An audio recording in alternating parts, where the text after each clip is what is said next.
Добър вечер. Аз съм вашата леля. И понеже съм вашата леля, съм изключително загрижен. И нямаше как. Трябваше да се покажа, за да кажа защо съм загрижен. Така, дечица мои, от името на рота Казан, приканваме всеко едно българче да се свърши с нас или с всеки един съюз, който е патриотично настроен към нашата родина, който иска да пази, да брани нашите граници, както направиха много момчета.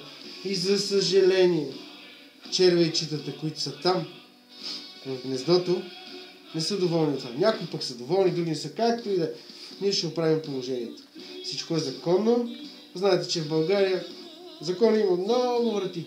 Така че от името на рота Казан съобщаваме, че ние заставаме зад гърба на всеки един патриот, който иска да обрани българското, да запази българското и да се знае българското. За децата ни, за дедите ни, за бъдещето и заради миналото.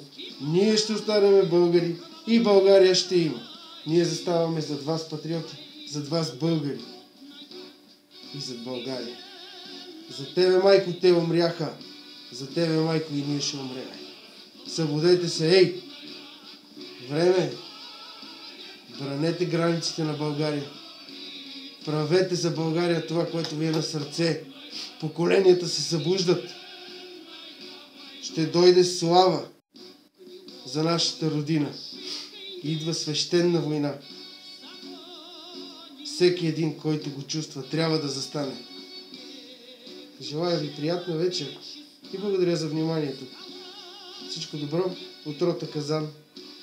Амин.